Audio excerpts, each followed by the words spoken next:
Już niedługo do Imagination dołączy nowy kierowca, więc musiałam sobie tutaj Volviego dobrze przygotować po to, żeby kierowca, który będzie teraz jeździć Volvim, miał wszystko pięknie, ładnie, kolorowo.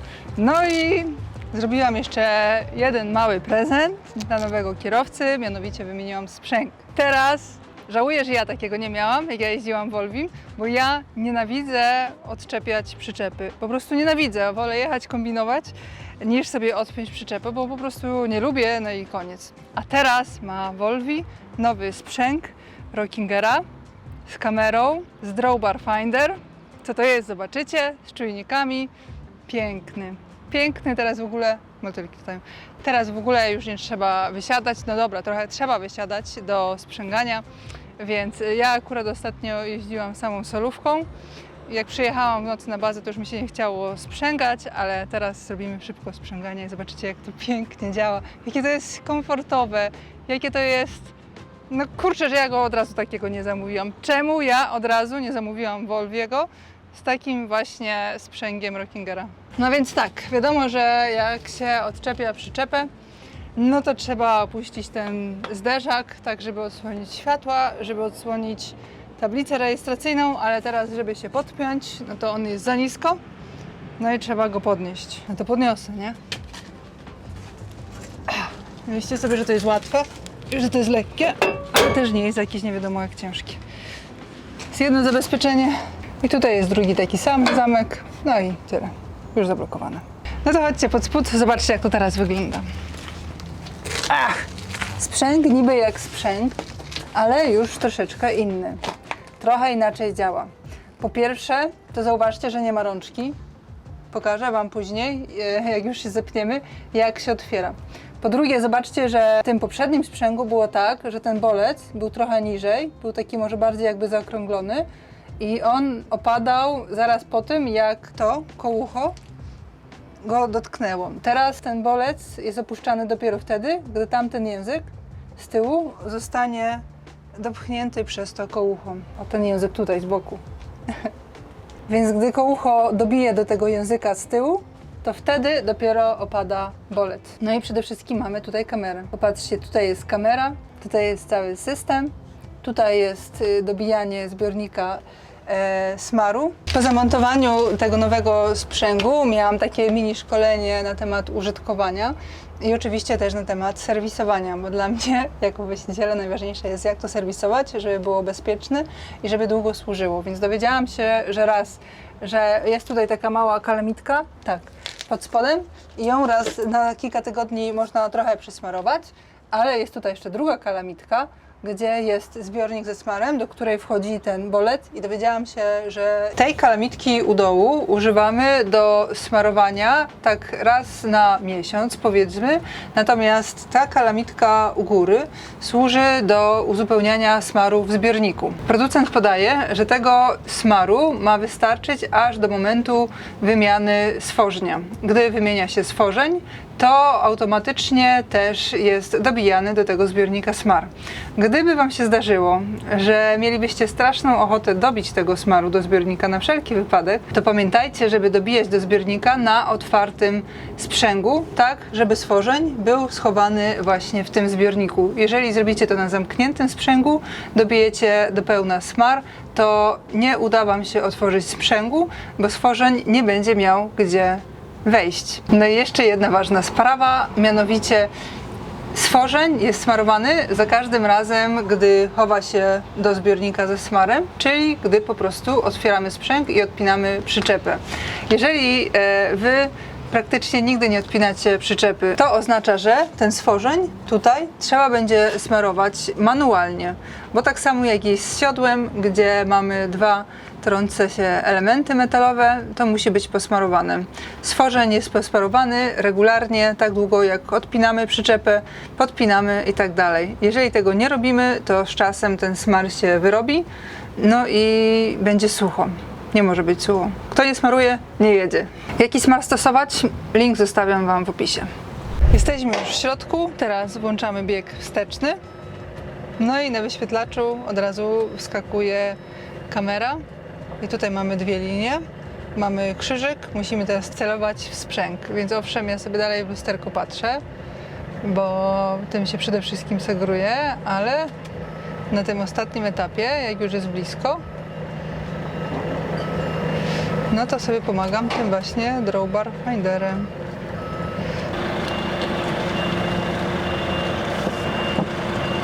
Widzicie? Jest prawie że idealnie. A? I co?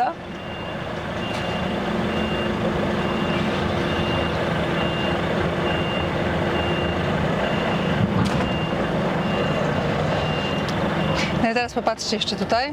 Mamy światełko. Więc wynika z tego, że jeszcze nam się sprzęg nie zapiął. Więc przeważnie jak to normalnie bywa, wystarczy trochę pobujać. Widzieliście? Przeskoczyło już na zielone. Teraz wiemy, że sprzęg jest 100% zamknięty. No i możemy iść do tyłu i podpinać sobie dalej. No patrzcie, jakie to jest fajne, nie? Nie trzeba było wychodzić, sprawdzić poziomu. Wszystko widać. To mi się podoba. No to teraz, gdybym chciała otworzyć sprzęg, nie ma rączki, bo sprzęg jest pneumatyczny, więc jest tam siłownik i teraz nie ma rączki, ale zobaczcie, że jest to. Więc wystarczy teraz to wyciągnąć. Jak widzicie, jest to taka wtyczka, jak i właśnie ta, do przewodów hamulcowych. Więc teraz wystarczy ją tutaj wpiąć na chwilkę, a sprzęg nam się podniesie. Więc teraz otwieramy.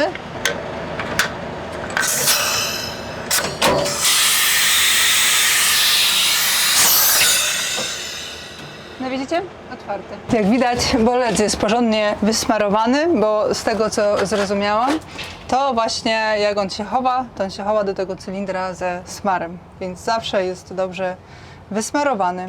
I teraz tak, to wiadomo, że tylko na chwilkę podłączamy do zasilania powietrzem, pneumatyką, więc jak tylko się siłownik otworzy, od razu ma tutaj swoje miejsce na stałe.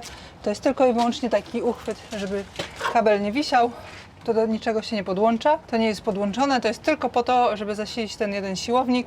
A jak chcemy jechać w trasę już całym zestawem z przyczepą, to oczywiście solówką wcofujemy na przyczepę. To kołucho, czyli to oczko, dotykając tego języka, powoduje, że stworzeń opada. Podpinamy wszystkie przewody, kable, podnosimy nogę, no i jesteśmy gotowi do tego, żeby bezpiecznie jechać w trasę. Ja generalnie uwielbiam, jak technologia ułatwia pracę, jak technologia służy bezpieczeństwu, jak technologia wspiera człowieka, wspiera kierowcę. Chodźcie do środka, bo jeszcze Wam jedną rzecz pokażę.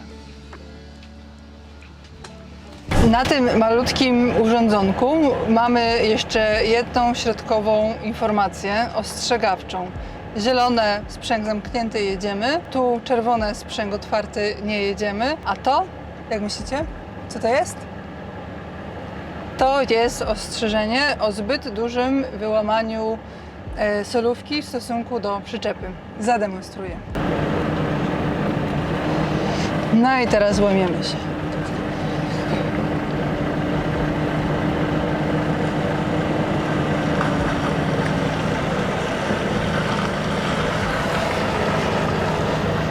Teraz jeszcze docofamy.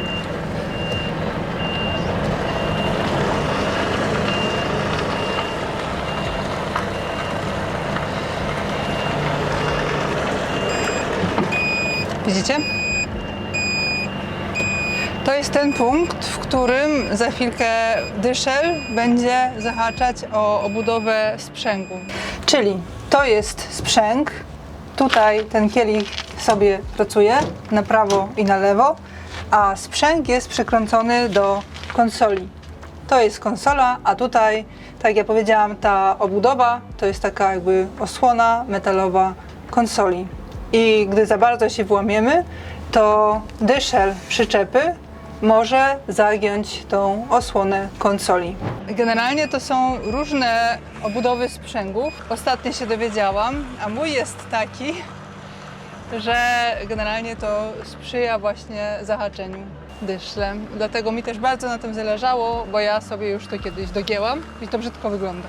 Więc przy jakichś właśnie manewrach jest to też bardzo przydatne dla kierowcy. No i to było tyle.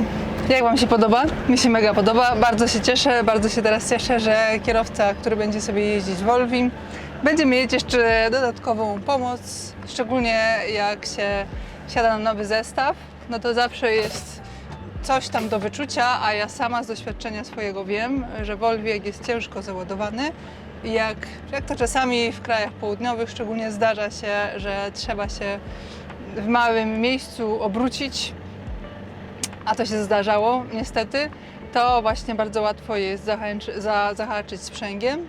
Tą częścią dyszla, jak tak skręcamy cała na prawo albo cała na lewo, to bardzo łatwo jest zahaczyć o tą taką osłonę sprzęgu.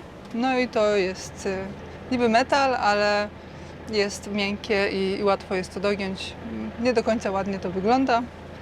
No, bo już właśnie dowiedziałam, że u nas jest to pod tym kątem, więc jest dużo bliżej do tego sprzęgu, a czasami są takie sprzęgi, że jest właśnie odwrotnie, że jest tak, albo że ta osłona jest dużo bardziej do przodu, więc można sobie dużo więcej manewrować i nie ma tam jakiegoś takiego większego, nie ma jakiejś tam większej przeszkody, ale jak już się dognie, no to wtedy rzeczywiście można zrobić większą szkodę, dlatego ten kąt włamania, który jest tutaj ustawiony, jest indywidualnie dobierany do każdego zestawu.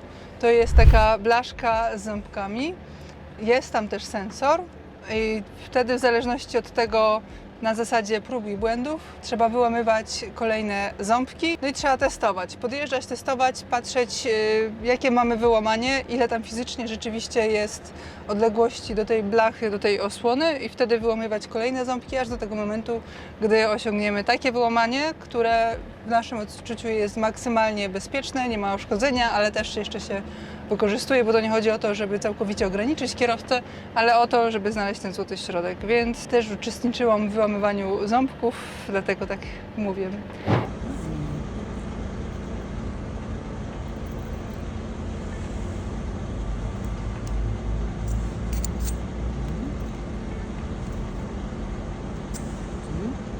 Jak to wygląda, jest tam taki sensor, który technologia niby prosta, ale proste rzeczy działają najlepiej, bo są po prostu ząbki, od góry jest sensor. Jak widzi ząbki, no to już zaczyna alarmować. No więc by było tyle. Fajnie, co? Fajnie. Cieszę się. Żałuję, że tego od początku nie miałam. Myślę, że to jest ogromna pomoc dla kierowcy. Myślę, że to też obniża koszty napraw dla przedsiębiorstwa. No więc to by było tyle w odcinku. Jeżeli macie jakieś pytania, zadajcie w komentarzu. Jeżeli będą fajne, no to nagramy film z odpowiedzią. A póki co to dziękuję i do zobaczenia.